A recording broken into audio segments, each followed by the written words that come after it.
दोस्तों नमस्कार। आपके अपने चैनल घटना चक्र नॉलेज पर आप सभी लोगों का बहुत बहुत स्वागत करता हूं इस आधुनिक भारत की क्लास में, जिसमें हम घटना चक्र पूर्वावलोकन की बुक के पिछले वर्षों में पूछे हुए प्रश्नों पर चर्चा करते हैं, जो सभी एग्जामों के लिए बहुत ही महत्वपूर्ण है। जहां भी आधुनिक इतिहास के क्वेश्चन पूछे जाते हैं उसके लिए यह क्लास रामबाण साबित होगी।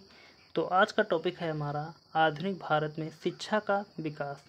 तो यहाँ पर 35 प्रश्न इस टॉपिक से पूछे गए हैं, तो इन सभी प्रश्नों पर हम चर्चा करते हैं। तो चलते हैं, शुरुआत करते हैं सीधे प्रश्नों से। और अभी तक जिसने भी पिछली क्लासों को नहीं देखा तो वह चैनल पर जाकर इसकी प्लेलिस्ट बना दी गई है, वहाँ से इन सभी प्रश्नों को आप देख सकते हैं। तो चलते हैं, शुरुआत करेंगे हम। पहला प्रश्न दिया गया है हमारा, भारत में अंग्रेजों ने प्रथम मदरसा कहाँ स्थापित किया था? ए मद्रास में, बी बम्बई में, सी अलीगढ़ में, डी कलकत्ता में। चारों ऑप्शनों में से इसका राइट आंसर देखें तो हो जाएगा डी, कलकत्ता में प्रथम मदरसा स्थापित किया था अंग्रेजों ने। अगला प्रश्न देखते हैं, एशियाटिक सोसाइटी ऑफ बंगाल के संस्थापक थे? A sir William Jones, B Wilkins, C Max Muller, D James Prinsep. चार ऑप्शन दिए गए हैं, चारों ऑप्शनों में से हमको इसका राइट आंसर चुनना है। तो हो जाएगा ए, एशियाटिक सोसाइटी ऑफ बंगाल के संस्थापक सर विलियम जोन्स थे। व्याख्या देखेंगे इसकी हम। 1784 ईस्वी में हेस्टिंग के सहयोगी सर विलियम जोन्स ने एशियाटिक सोसाइटी ऑफ बंगाल की स्थापना की ताकि एशिया के सामाजिक तथा प्राकृतिक इतिहास, पुरातत्व संबंधी कला, विज्ञान तथा साहित्य का अध्ययन किया जा सके। 1791 में बनारस के ब्रिटिश रेजिडेंट जोनाथन डंकन के प्रयत्नों के फलस्वरूप बनारस में एक प्रथम संस्कृत कॉलेज खोला गया। बढ़ते हैं अगले प्रश्न की तरफ। अगला प्रश्न है हमारा, कट हो गया है। अगला क्वेश्चन देखते हैं। अगला प्रश्न दिया गया है, निम्नलिखित में से किसे पेरिस की रॉयल एशियाटिक सोसाइटी की सदस्यता प्रदान की गई थी? चार ऑप्शन दिए गए हैं। ए दादा भाई नौरोजी, बी माइकल मधुसूदन दत्त, सी राजा राम मोहन राय, डी विवेकानंद। चार ऑप्शन दिए गए हैं, चारों ऑप्शनों में से इसका राइट आंसर देखें तो हो जाएगा हमारा बी माइकल मधुसूदन दत्त। आगे बढ़ते हैं, अगला प्रश्न देखते हैं, निम्नलिखित अंग्रेजों में से कौन था जिसने सर्वप्रथम भगवद गीता का अंग्रेजी में अनुवाद किया? A William Jones, B Charles Wilkins. चारों ऑप्शनों में से इसका राइट आंसर देखें। सर्वप्रथम भगवत गीता का अंग्रेजी में अनुवाद करने वाला जो व्यक्ति था वह हो जाएगा चार्ल्स विल्किंस। अगला क्वेश्चन, निम्नलिखित में से किसने कालिदास की प्रसिद्ध रचना शकुंतला का पहली बार अंग्रेजी में अनुवाद किया? ए चार्ल्स विल्किंस ने, बी हेनरी कोलब्रुक ने, सी योहान वोल्फगांग फान गेटे ने, डी सर विलियम जोन्स ने। चारों ऑप्शनों में से इसका राइट आंसर देखें तो हो जाएगा डी सर विलियम जोन्स ने प्रसिद्ध रचना शकुंतला का पहली बार अंग्रेजी में अनुवाद किया था, जो कालिदास की थी। व्याख्या देखेंगे यहाँ पर इसकी हम।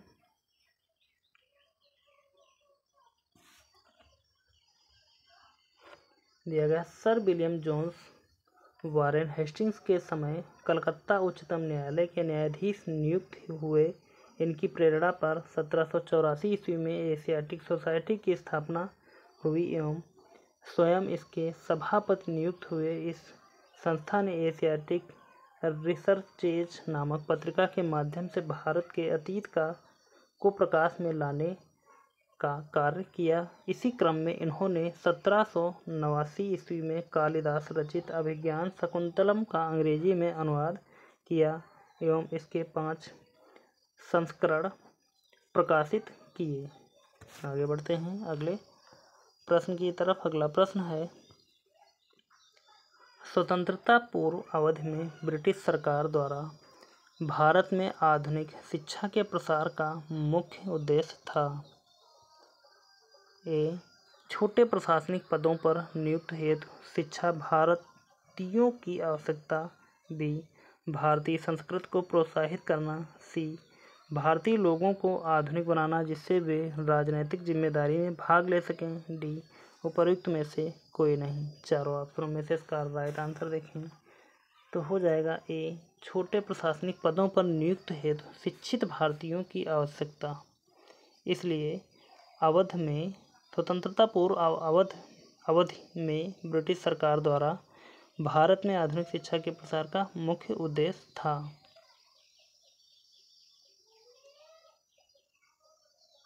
व्याख्या देख लेंगे इसकी हम एक बार। ब्रिटिश राज द्वारा भारत में अंग्रेजी शिक्षा का प्रसार करवाने के पीछे का मुख्य कारण था प्रशासन का खर्च कम करने की चिंता। इसके लिए सरकार शिक्षित भारतीयों की संख्या बढ़ाना चाहती थी, जिससे प्रशासन और ब्रिटिश व्यावसायिक प्रतिष्ठानों की छोटे कर्मचारियों की और बढ़ती हुई ज़रूरतों को पूरा किया जा सके। आगे बढ़ते हैं अगला प्रश्न, ब्रिटिश सरकार के किस अधिनियम ने सबसे पहली बार भारत में शिक्षा के लिए 1 लाख रुपए दिए थे।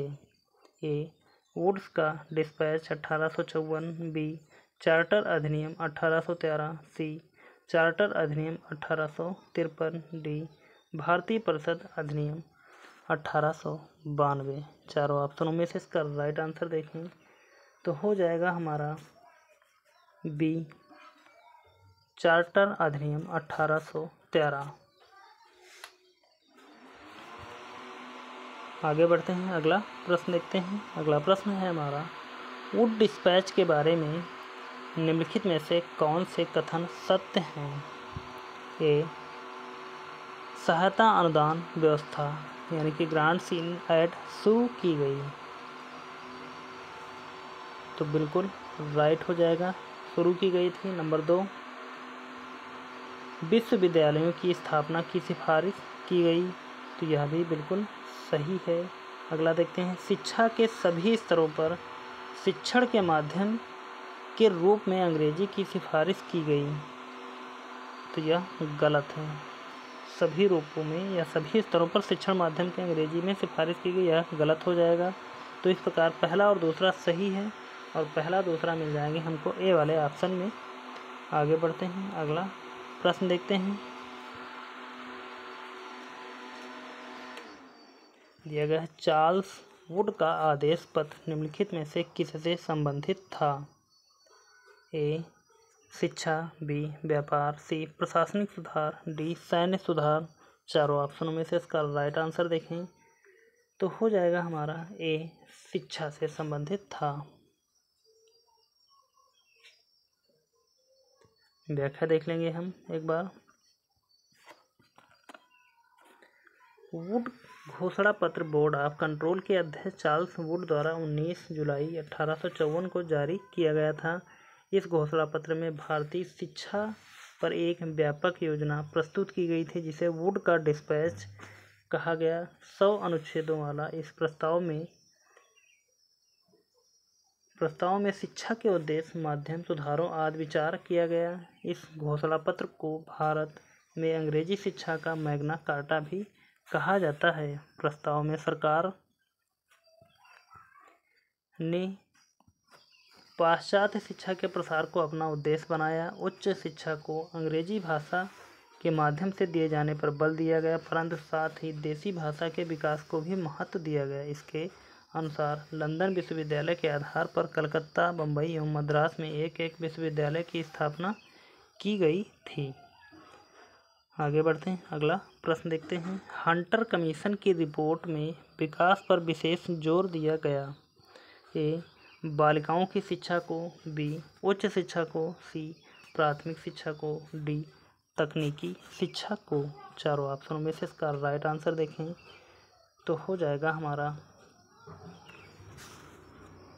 सी, प्राथमिक शिक्षा को हंटर कमीशन की रिपोर्ट में विशेष जोर दिया गया। अगला प्रश्न दिया गया, प्रथम भारतीय शिक्षा आयोग की नियुक्ति किसने और किस वर्ष की? ए. लॉर्ड रिपन ने वर्ष 1882 में। बी. लॉर्ड विलियम वेडरबर्न ने वर्ष 1885 में। सी. लॉर्ड कर्जन ने वर्ष 1905 में। डी. लॉर्ड लिटन ने वर्ष 1880 में। चारों ऑप्शनों में से इसका राइट आंसर देखा जाए तो हो जाएगा हमारा ए. लॉर्ड रिपन ने वर्ष 1882 में। अगला प्रश्न, नेशनल काउंसिल ऑफ एजुकेशन की स्थापना कब हुई?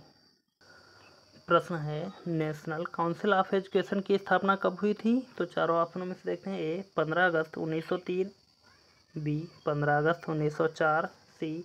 15 अगस्त 1905। डी. 15 अगस्त 1906। चारों ऑप्शनों में से इसका राइट आंसर देखें तो हो जाएगा डी. 15 अगस्त 1906। अगला प्रश्न, सैडलर आयोग संबंधित था। दो ऑप्शन दिए गए हैं। ए. न्यायपालिका से। बी. राजस्व प्रशासन से। और सी वाला एक ऑप्शन लिख देते हैं। हाँ, इन दोनों में से कोई नहीं होगा, लेकिन सी होगा हमारा शिक्षा।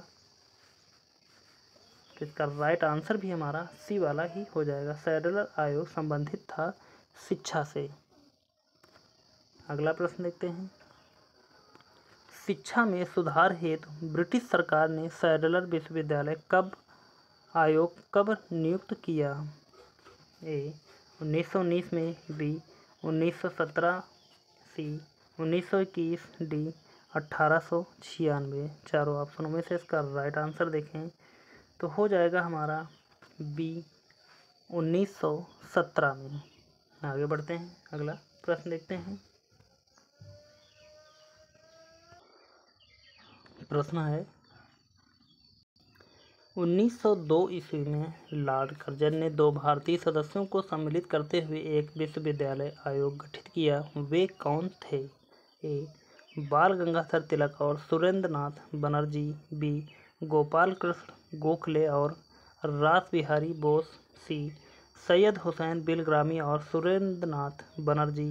डी. सैयद हुसैन बिलग्रामी और न्यायमूर्ति गुरदास बनर्जी। ई. उपरोक्त में से कोई नहीं है, उपरोक्त में से एक से अधिक। इन चारों ऑप्शनों में से इसका राइट आंसर देखा जाए तो हो जाएगा डी.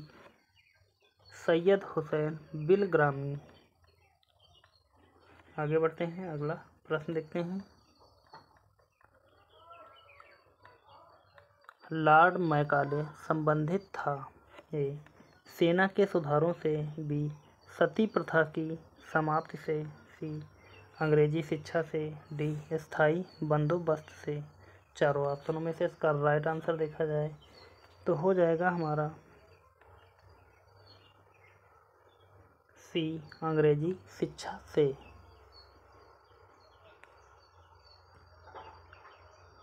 भारत के औपनिवेशिक काम में अधोमुखी निस्यंदन सिद्धांत किस क्षेत्र से संबंधित था? ए. रेल। बी. शिक्षा। सी. सिंचाई। डी. गरीबी हटाओ। चारों ऑप्शनों में से इसका राइट आंसर देखें तो हो जाएगा बी. शिक्षा। व्याख्या देखेंगे यहाँ पर इसकी हम। भारत के औपनिवेशिक काल में अधोमुखी निस्यंदन सिद्धांत the theory of downward filtration शिक्षा के क्षेत्र से संबंधित था। इस सिद्धांत का अर्थ था कि शिक्षा समाज के उच्च वर्ग को ही दी जाए। इस वर्ग से छन छन कर ही शिक्षा का असर जन सामान्य तक पहुँचे। मैकाले का कहना था कि सीमित साधनों से समस्त जनता को शिक्षित करना असंभव है। आगे बढ़ते हैं, अगला प्रश्न देखते हैं। भारत की शैक्षणिक नीति में फिल्ट्रेशन थ्योरी के प्रतिपादक थे। A. Charles Wood. B. Macaulay. C. J S. Mill. D. Cornwallis. चारों ऑप्शनों में से इसका राइट आंसर देखा जाए तो हो जाएगा बी. मैकाले। अगला प्रश्न, भारत में आधुनिक शिक्षा प्रणाली की नींव किससे पड़ी? 4 ऑप्शन दिए गए हैं। ए 1813 का चार्टर अधिनियम, बी 1835 के मैकाले के स्मरण पत्र, सी 1882 का हंटर आयोग, डी 1854 का वुड डिस्पैच। चारों ऑप्शनों में से सही उत्तर चुनना है, तो इसका सही उत्तर हो जाएगा हमारा बी 1835 के मैकाले के स्मरण पत्र। व्याख्या देख लेंगे इसकी हम एक बार।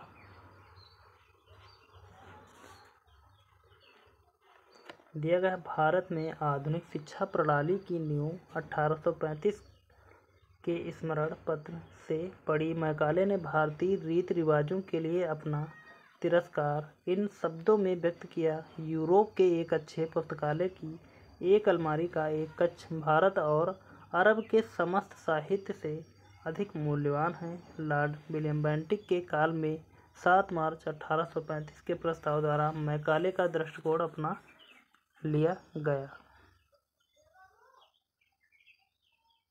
तो यहाँ पर भी इसका क्वेश्चन कट हो गया है। आगे देखते हैं अगला प्रश्न। अगला प्रश्न दिया गया है, भारत में प्रथम 3 विश्वविद्यालय यानी कि कलकत्ता, मद्रास, बम्बई की स्थापना किस वर्ष में हुई थी? ए 1857, बी 1881, सी 1885, डी 1905। चारों ऑप्शनों में से इसका राइट आंसर देखें तो हो जाएगा ए 1857 ईस्वी में कलकत्ता, मद्रास, बम्बई विश्वविद्यालयों की स्थापना हुई थी। देखते हैं इसको, थोड़ी सी इसकी व्याख्या। भारत में अंग्रेजी शिक्षा का मैग्ना कार्टा कहे जाने वाले 1854 के चार्ल्स वुड डिस्पैच के आधार पर बनाकर लंदन विश्वविद्यालय की तर्ज पर ब्रिटिश भारत में 3 विश्वविद्यालय मद्रास एवं बम्बई की स्थापना 1857 में की गई। आगे बढ़ते हैं, अगला प्रश्न देखते हैं, किसके सतत प्रयत्नों से बम्बई में प्रथम महिला विश्वविद्यालय की स्थापना हुई? ए दयाराम गिंडुमल, बी डी.के. कर्वे, सी रामाबाई, डी महादेव गोविंद रानाडे।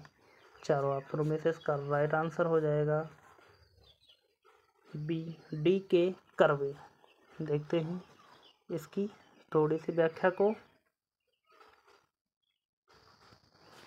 दिया गया है, डी.के. कर्वे के सतत प्रयत्नों से वर्ष 1916 में बम्बई में प्रथम महिला विश्वविद्यालय की स्थापना हुई। ये महाराष्ट्र के समाज सुधारक एवं सामाजिक कार्यकर्ता थे। इन्होंने विधवाओं के उत्थान के लिए विधवा विवाह प्रतिबंध निवारक मंडली की भी स्थापना की थी। 1896 ईस्वी में उन्होंने पूना में विधवा गृह की स्थापना की थी। उन्होंने स्वयं एक ब्राह्मणी विधवा से विवाह किया था। वर्ष 1958 में इन्हें भारत रत्न प्रदान किया गया। अगला प्रश्न देखते हैं, डेक्कन एजुकेशनल सोसाइटी की स्थापना से कौन संबंधित था? ए जस्टिस रानाडे, बी फिरोज शाह मेहता, सी बी.जी. तिलक, डी दयानंद सरस्वती। चारों ऑप्शनों में से इसका राइट आंसर देखा जाए तो हो जाएगा सी बी.जी. तिलक। आगे बढ़ते हैं, अगला प्रश्न, निम्नलिखित कॉलेजों में सर्वप्रथम किसकी स्थापना हुई थी? A Hindu college Calcutta, B Delhi college, C Mayo college, D Muslim Anglo Oriental college. 4 option दिए गए हैं, चारों ऑप्शनों में से इसका राइट आंसर देखें तो हो जाएगा ए हिंदू कॉलेज कलकत्ता। आगे बढ़ते हैं, यहाँ पर देखेंगे हम इसकी व्याख्या को। दिया गया है, राजा राम मोहन राय आधुनिक शिक्षा के सबसे प्रारंभिक प्रचारकों में से एक थे। 1817 ईस्वी में इन्होंने डेविड हेयर एवं एलेक्जेंडर डफ के साथ मिलकर कलकत्ता में प्रसिद्ध हिंदू कॉलेज की स्थापना की थी। मेयो कॉलेज की स्थापना 1875 में, अजमेर में मुस्लिम एंग्लो ओरिएंटल कॉलेज की स्थापना 1875 में, अलीगढ़ में एवं दिल्ली कॉलेजों की स्थापना 1824 में हुई थी। आगे बढ़ते हैं, अगला प्रश्न देखते हैं। Mohammedan Anglo Oriental college Aligarh की स्थापना निम्नलिखित में से किस वर्ष हुई? ए 1876, बी 1891, सी 1875, डी 1874। चारों ऑप्शनों में से इसका राइट आंसर देखें तो हो जाएगा हमारा इसका सही उत्तर सी 1875।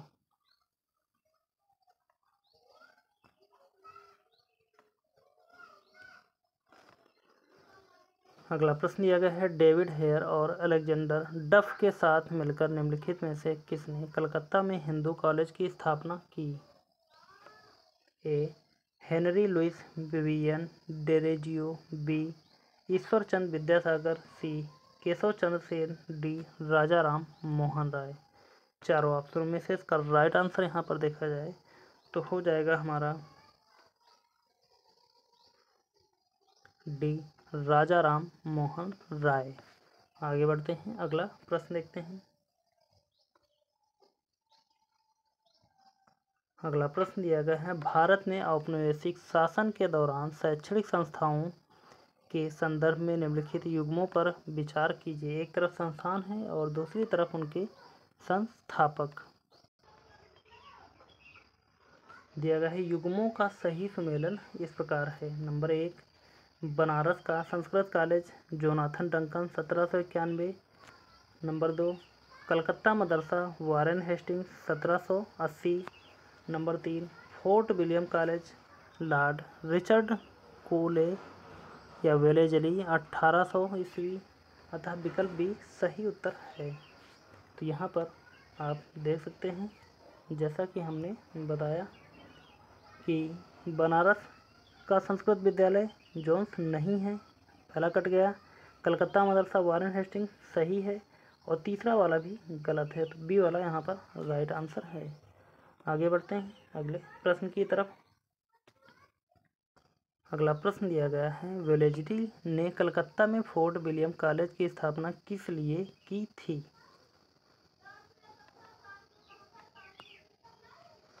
ए उसे लंदन में स्थित बोर्ड ऑफ डायरेक्टर्स ने ऐसा करने के लिए कहा था। बी वह भारत में प्राच्य ज्ञान के प्रति अभिरुचि पुनः जागृत करना चाहता था। सी वह विलियम कैरी तथा उसके सहयोगियों को रोजगार प्रदान करना चाहता था।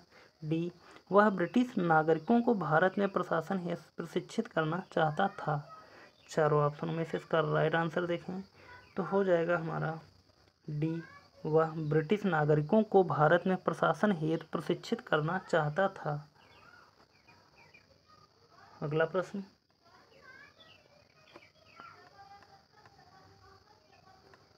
दो कथन दिए गए हैं। फोर्ट विलियम कॉलेज कलकत्ता के संदर्भ में कौन सा कथन या कौन से कथन सही हैं? दो कथनों में से देखते हैं, दोनों कथनों को पहले पढ़ते हैं। पहला कथन दिया गया है, इसकी स्थापना 10 जून 1800 को कलकत्ता के फोर्ट विलियम कॉम्प्लेक्स में हुई थी, तो पहला गलत है।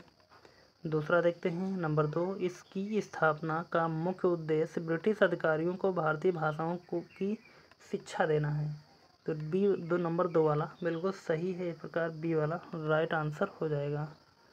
आगे बढ़ते हैं, अगला प्रश्न देखते हैं। निम्नलिखित में से किसने भारतीय विश्वविद्यालयों में धार्मिक शिक्षा के लिए प्रबल रूप से वकालत की थी? ए बाल गंगाधर तिलक, बी गोस्वामी या स्वामी विवेकानंद, सी महात्मा गांधी, डी मदन मोहन मालवीय। चारों ऑप्शनों में से इसका राइट आंसर देखें तो हो जाएगा हमारा इसका सही उत्तर डी मदन मोहन मालवीय। अगला प्रश्न, बनारस हिंदू विश्वविद्यालय का शिलान्यास निम्न में से किसने किया? ए मदन मोहन मालवीय, बी महाराजा विभूति नारायण सिंह, सी लॉर्ड हार्डिंग, डी रानी या एनी बेसेंट। चारों ऑप्शनों में से इसका राइट आंसर देखा जाए तो हो जाएगा सी लॉर्ड हार्डिंग। अगला प्रश्न दिया गया है, निम्नलिखित में से किसे सर्वप्रथम केंद्रीय विश्वविद्यालय घोषित किया गया? ए अलीगढ़ मुस्लिम विश्वविद्यालय अलीगढ़, बी डॉक्टर भीमराव अम्बेडकर विश्वविद्यालय लखनऊ, सी बनारस हिंदू विश्वविद्यालय वाराणसी, डी इलाहाबाद विश्वविद्यालय। इन चारों ऑप्शनों में से सर्वप्रथम केंद्रीय विश्वविद्यालय जो घोषित किया गया था वह हो जाएगा सी बनारस हिंदू विश्वविद्यालय वाराणसी। देखते हैं इसके बारे में थोड़ा सा और जानकारी लेते हैं। दिए गए केंद्रीय विश्वविद्यालयों में से बनारस हिंदू विश्वविद्यालय वाराणसी को सबसे पहले केंद्रीय विश्वविद्यालय का दर्जा प्रदान किया गया था। इसकी स्थापना श्रेय 1916 में महामना मदन मोहन मालवीय जी को जाता है।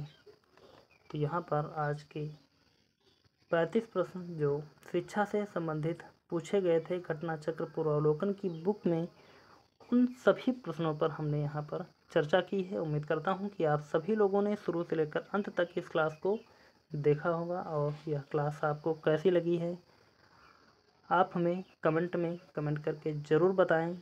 और यदि क्लास अच्छी लगी है तो प्लीज़ सभी लोग एक बार सेशन को लाइक कर दें। चैनल को अभी तक सब्सक्राइब नहीं किया है तो आप सभी लोगों से रिक्वेस्ट है कि आप सभी लोग चैनल को ज़रूर सब्सक्राइब करें और ज़्यादा से ज़्यादा लोगों तक इस क्लास को शेयर करें। तो चलते हैं, मिलेंगे अगली क्लास में। और उससे पहले एक और जानकारी दे देते हैं कि इसकी प्लेलिस्ट बना दी गई है, वहाँ पर आप जाकर इसकी सभी महत्वपूर्ण क्लासों को देख सकते हैं। और इसके साथ में polity, physics, chemistry, biology, Hindi और यूपी स्पेशल या एशियंट हिस्ट्री, मेडिवल हिस्ट्री की सभी की प्लेलिस्ट बनी हुई है। वहाँ से आप इन सभी क्लासों को देखकर आनंद ले सकते हैं। तो चलते हैं, मिलेंगे अगली क्लास में। तब तक के लिए धन्यवाद। जय हिंद। आपका समय शुभ हो।